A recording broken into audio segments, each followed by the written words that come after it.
Hello, everybody, and welcome to another episode of Sit Down Heauxs. Let me talk to you real quick here on Afrovibes TV. I'm your host, Christin, and today I have a very beautiful, wonderful, fabulous guest. In real life, she is my actual best friend of many, many years. And if you're looking for us, you can catch us outside, taking shots of tequila, breaking hearts, being boy moms, or just being fabulous. Let me introduce all of you to Gail Medina. Hi, thank you. My name is Gail, and you left out making money. Oh yeah, making because that doesn't need to be said because everybody knows. Yeah. You look very expensive. You got your diamonds on. What is that?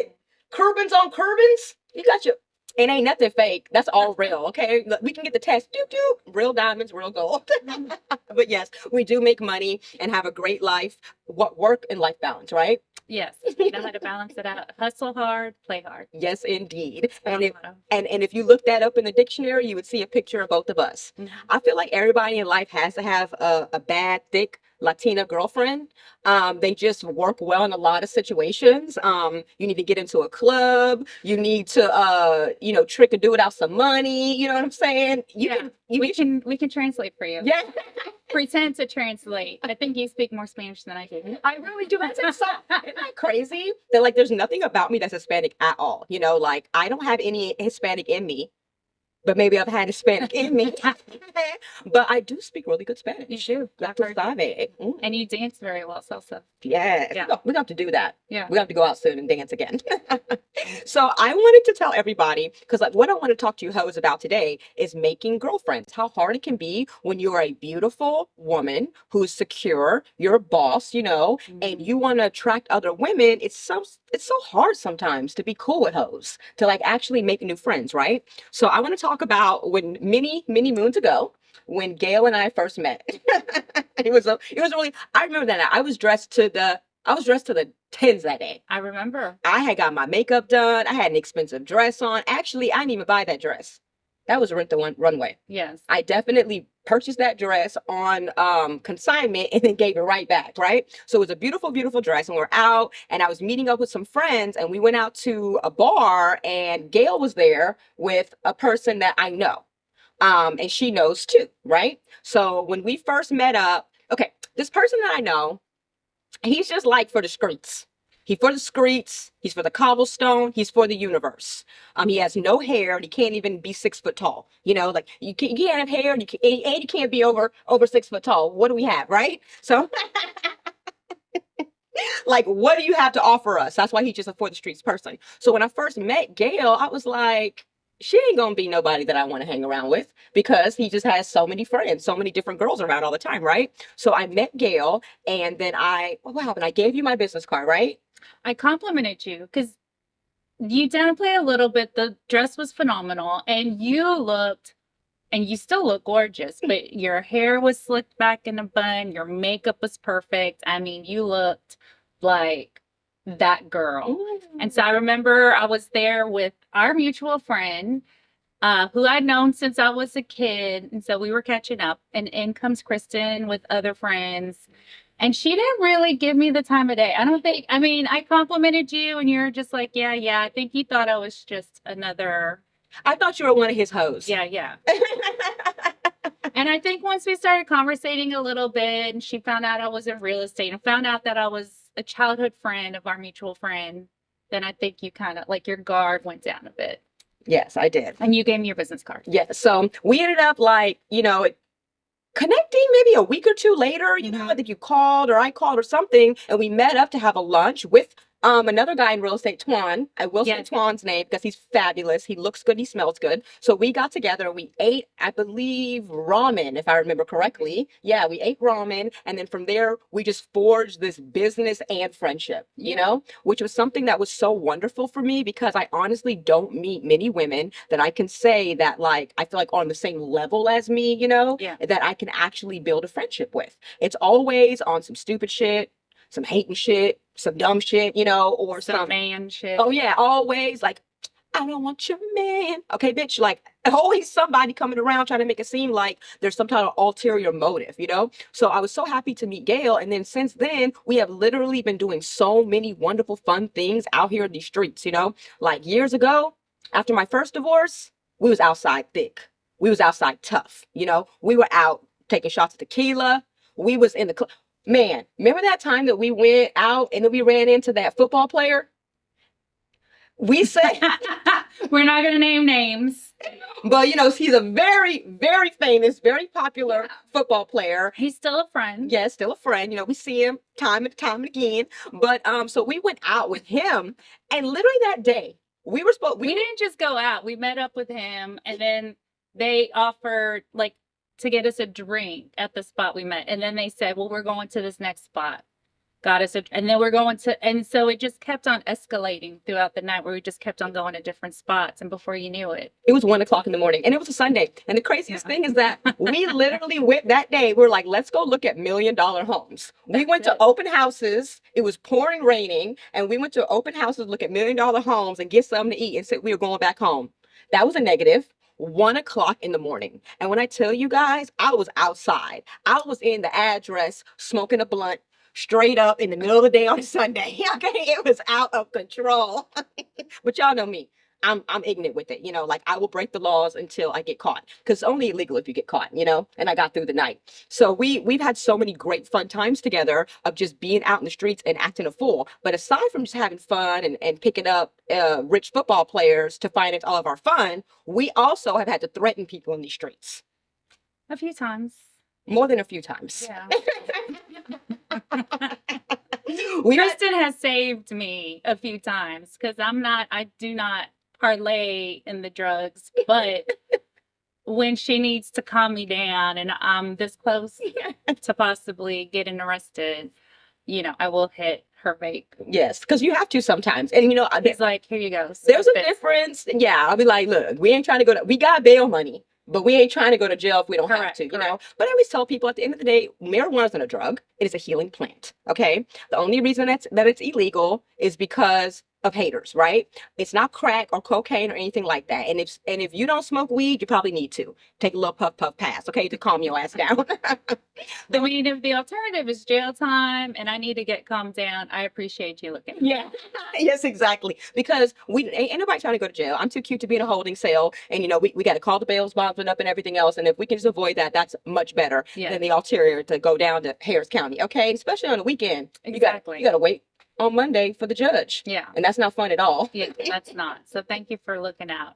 And I would say too, when we first met, I don't know, now looking back at who our mutual friend is, sometimes you become friends with girls with the ulterior motive of finding more information. Mm-hmm. Like getting the inside scoop. So I don't know, I think maybe you might have thought I was trying to befriend you to get information, because since then we have come across some females who befriended you and or me to get information from our other male friends. Because we have a lot of male friends, you know, especially because we're in the business of selling things. You know, I don't talk about what I really do right here because they didn't pay me to, but we both are in, you know, the business of selling things. So naturally we're going to have, you know, people around us. I mean, for you and I, a client, a single 40-something-year-old engineer, you know, architect, someone that has assets, is someone that we're looking, you know, to do business with. So it makes sense that we would know these type of guys. But I've had to tell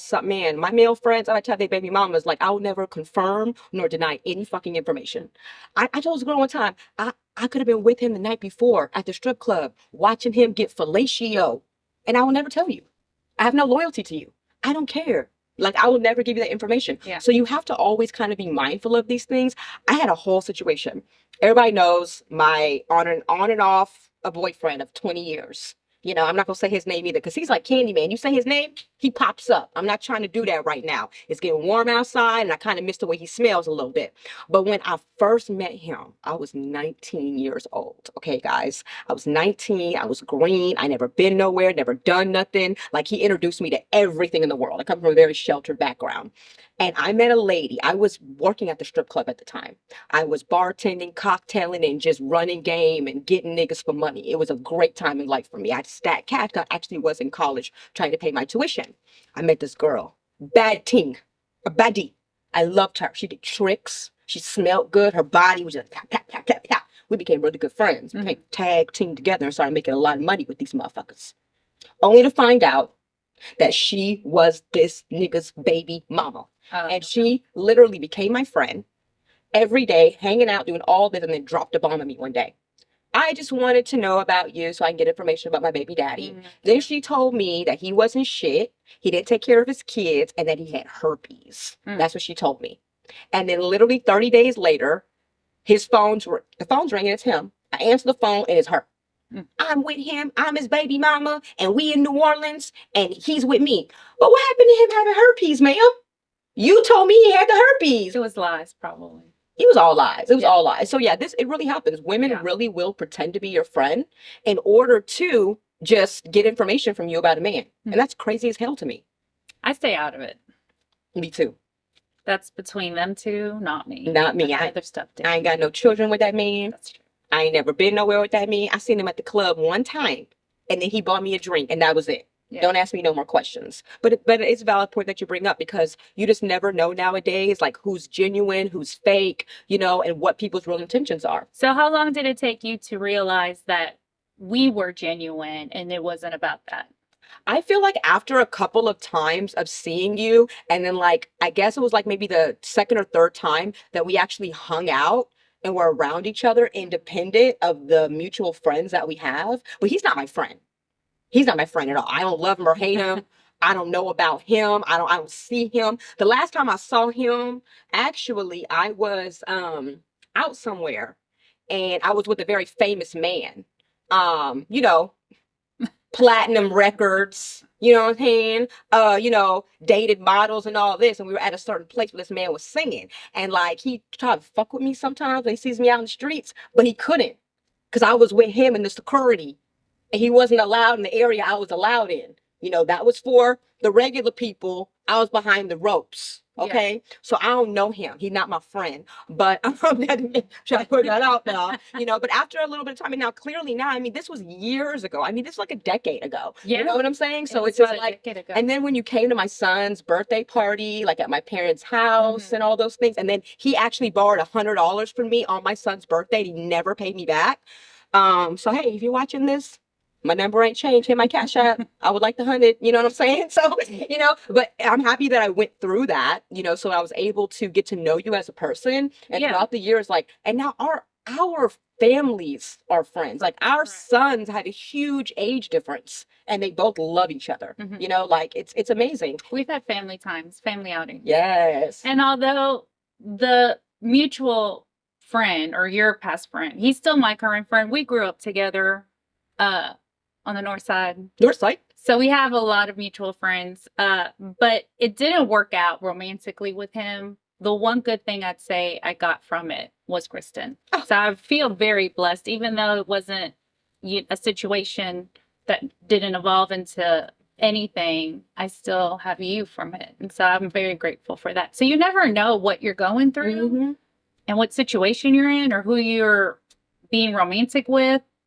Even if it doesn't work out, the blessings, the silver lining isn't so much in a relationship with a man. It's the friendships that come out of it. That was a long time ago. Yes. It was a long time ago. But that's the beauty in life. I always say nothing bad can ever happen to you, really, in life. Everything that happens is always good, because things don't happen to you, they happen for you, So when you get out of the negative of things, or how things didn't work out the way that you planned, you can always choose to make a choice to look to see what happened that was good for me, right? Because that was kind of a volatile situation I was in with that gentleman. Yeah. But you were there. Yeah. And you never really took sides. I think you were just there for me. And I think that's when I knew you were real. But now I take a side. Fuck him. You can be that motherfucker's friend. You know what I'm saying? Like, my friends. Anyway, so we're going to talk more about, girlfriends and making new friends. Because I want to tell Gail a story about how I tried to make some new friends, and how these hoes had got me all the way fucked up from the very beginning. So we're going to take a quick break so that we can see what our sponsors need to say, so we can pay these bills, and we'll be right back here on Sit Down Heauxs. Let me talk to you real quick on Afrovibes TV.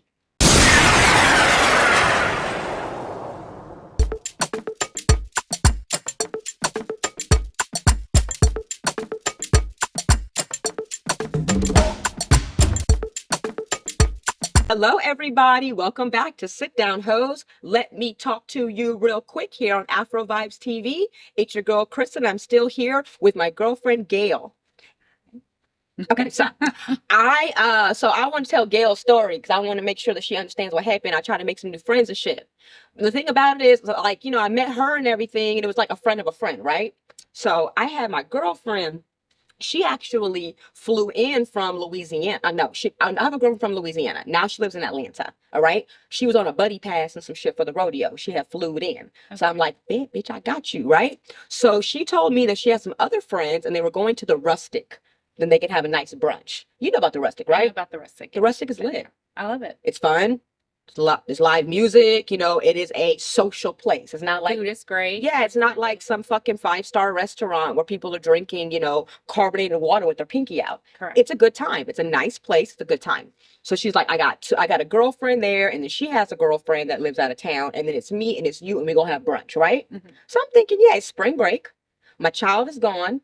I'm looking like a snack per usual. You know what I'm saying? The weather's great. I'm going to put my cowboy hat on, put my little bodysuit on, with my little cutout on the side so motherfuckers know I had no waist trainer on. I was outside. You know what I'm saying? Like, come and get me. I'm lit. So, get me lit. I'm a thought. Like, that was my whole mentality. So I get to the spot and I see my girlfriend and we're both from Louisiana. So I'm like, oh, what's happening, my baby? What's happening, babe? What's going on? My little juvie, my little yeah, turning up. Mm-hmm. And immediately there's one there. I'm not going to say her name because, like I say, she didn't pay me to say her name. But actually, I can't remember it, to be honest with you. Someone we know? No, you don't know any of these motherfuckers. Okay. Yeah, they don't live here. You don't know any of these motherfuckers. But the friend of my friend, I forgot her name. We're just going to call her Bougie, okay? Her name is Bougie, all right? So Bougie, she got her hair flat ironed.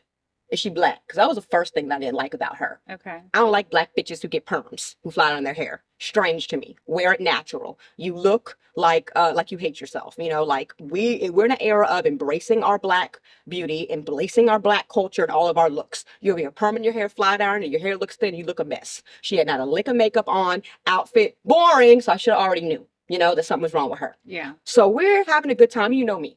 I'm laughing, I'm talking shit, have my earrings on and say Barbie. So the dude was like, we got a Barbie shot. And I'm like, give me the shot, nigga. Keep it coming. I'm dancing, I'm turning up.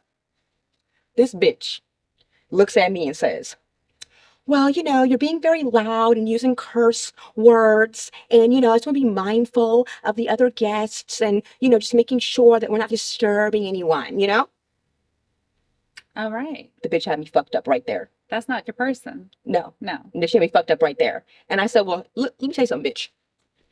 I'm the type of motherfucker who worries about shit when it happens. I don't worry about shit that hasn't happened yet, bitch. So if somebody has a motherfucking problem with the way that I'm acting, I bet them hoes will walk up to me and tell me real quick. But chances are everyone is enjoying me and my company, and I came out here for attention. Like I said, I got a babysitter. I got no obligation. I'm outside. I'm coming to twerk. I'm coming to get drunk, and I'm coming to holla at niggas. That's what I'm coming out here to do. And she's visiting. Yeah. No. This girl lives here. Oh, that girl lives She lives here. Okay. And then my other girlfriend is visiting, right? Got it. And me, I'm looking at her like, okay, girl. And I almost left. But then I was like, you know what? I'm not going to ruin my good time, right? So that was the first mark against her. When she had the nerve to try to tell me that I needed to turn down. Bitch, I host a TV show. I'm a comedian. My Instagram is lit. You know what I'm saying? Yeah. Like, I got more followers than you got money in your bank account this year. You haven't made that much money this year on how much followers I have. Okay, I'm saying? Like, don't play with me, bitch. So that was the first thing. Then she begins to speak to me about things that really have nothing to do with her at all. Like, I'm talking to her about the fact that I'm telling her I'm manifesting shit. I'm manifesting, I'm doing this, I'm doing that, woo. And this girl gonna come to me all sanctified and shit. Talking about, I use the word pray, not manifest. You have to ask for God's blessings and you can't be using those words and you have to pray for your blessings. That's what works for me. Once again, why do you have a hard on for me, ma'am? Tomato, it's the same. It's the same exact thing. But here you come trying to talk to me about the way I need to live my life. But bitch, what is it that you have that I want? I asked her, like, so what do you do for a living? She an assistant somewhere. I said, well, you wear jeans to work and I wear a suit. Nothing wrong with the system. We different. They help us. Yeah. No, there's nothing wrong with that. But when you're talking to me about professionalism Correct. and how to Yeah. carry myself and handle myself, when you're much younger than me, Mhm. probably a decade younger than me, and you're still advancing in your career, which I'm still advancing in my career too. There's nothing wrong with that. But I'm not going to look at someone who has, a set career, not a job, someone who has been successful, in their career, and someone who also manages people and mentors people. Don't tell me how to act, Correct. like, little girl, nobody asked for your opinion. And the one thing I hate more than anything is when people give their opinions unsolicited. Nobody asked you for your advice. When they just met you and they don't know you. They Yeah. don't know the struggles, the hardships, the shit you got to deal with day in and day out. Mm-hmm. So when you do have an afternoon to yourself where you can go out, the weather's decent, and you can cut up a little bit, you don't need to get judged by anyone. Mm-hmm. Yep. Because you've been through it. Mhm. So if you need an afternoon to be free and do what you want, you can do what you want. And no one else should be telling you otherwise. Yeah. But life is supposed to be full of balance. Yeah. Life is supposed to be like, what I'm saying? I will work out and do my Pilates and do my green juices and eat clean Monday through Friday.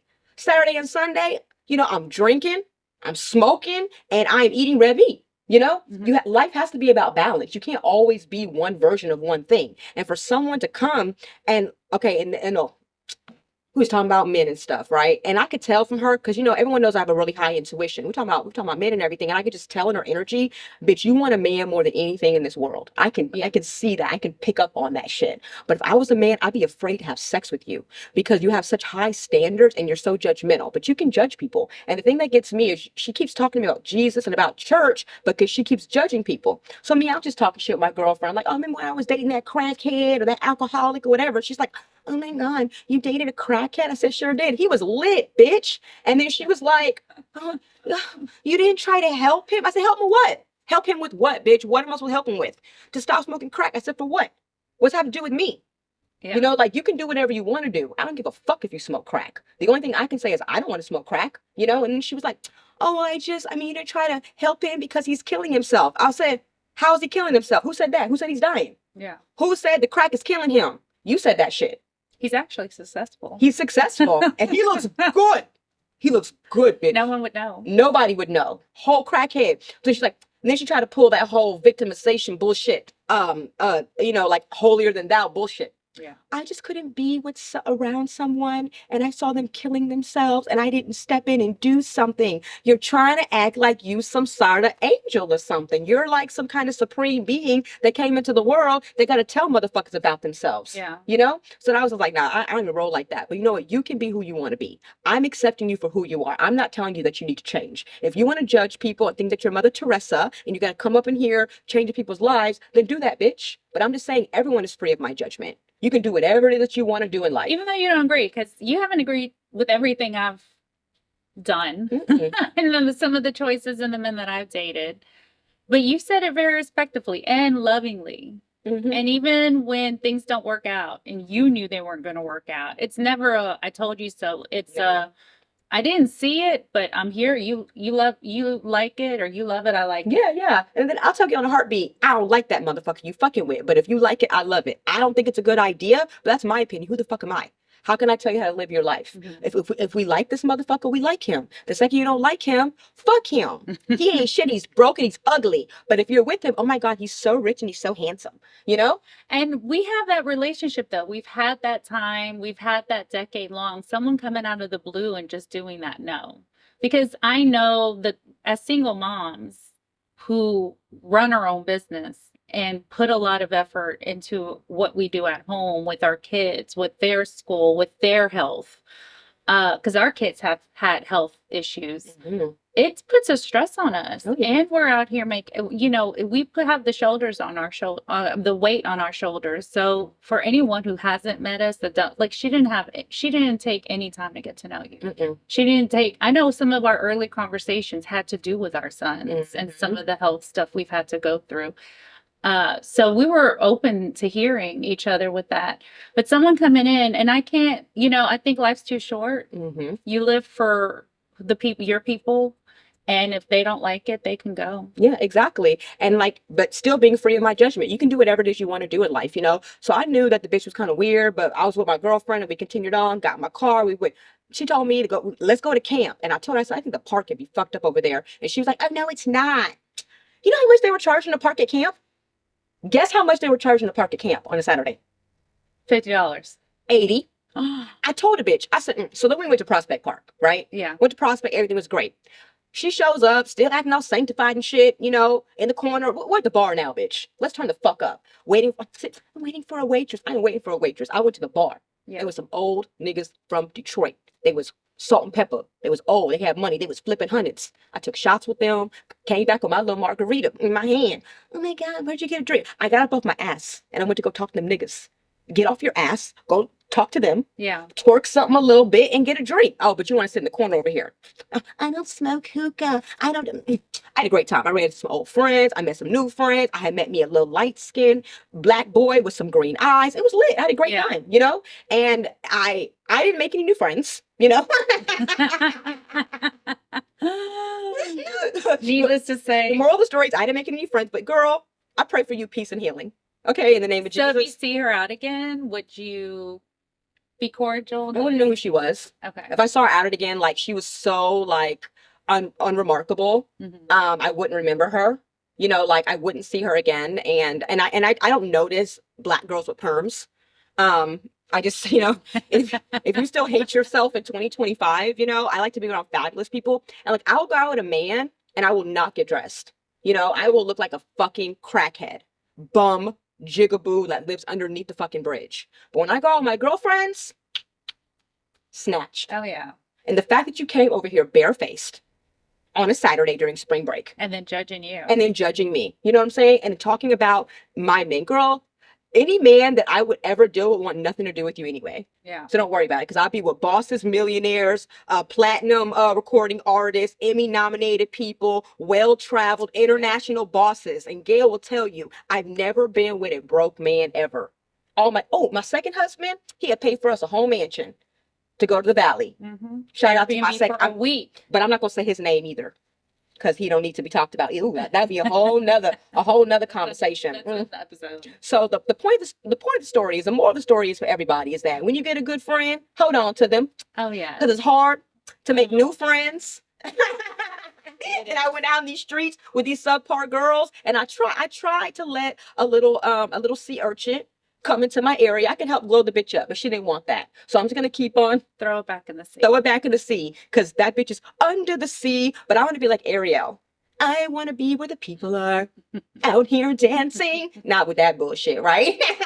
No, so I'm gonna keep hanging out with the bosses, the thick Latinas, the ladies who, you know, pay their bills on time, boss moms, entrepreneurs. And if I needed to borrow some money, I know I can ask her. Like right now, she has it. You know what I'm saying? If anything you need. Anything. Accident, you need me to come over, help you fill out a police report. Yes. We're here. After my accident, y'all were there. We don't talk every day.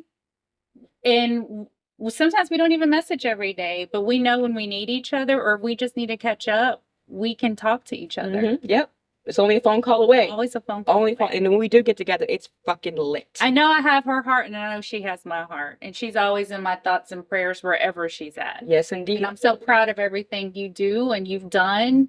No matter who tries to crush your spirit, a random basic girl with a perm. Some dude. I mean, all these men, yeah. Whatever. They try to push you down, but you just rise up like a phoenix. Like a phoenix every single time. And in life, you know, your net worth is determined by your network. And having beautiful, wonderful, strong people around me is what keeps me going. And I have so many wonderful things coming up in the future. And so does Gail, you know? Yeah. So we're winning. Joke's on you. And Christin, you're a great friend. And that's what that girl missed out on, because you're someone that Thank you. is very selfless and I know in my moments of need when I needed someone, you've been there. So thank you. Thank you. Oh, I love you so much. Love you. So we have all this love now, done talking shit. So we're going to end on a loving, positive note. If you're out in H-Town this summer, you can probably see us somewhere in these streets, you know. Don't be scared. Don't be scared. Say hello. But don't judge either. Don't judge. Don't be scared and don't judge. Yes, we need to make shirts made. Yes. Don't be scared and don't judge. Just come and dance with us. Yes, exactly. Thank you so much for coming here, Gail, and doing this with me. We might have to do it again very soon. Until next time, on another episode of Sit Down Heauxs, let me talk to you real quick here on Afrovibes TV. It's your girl, Christin, signing off.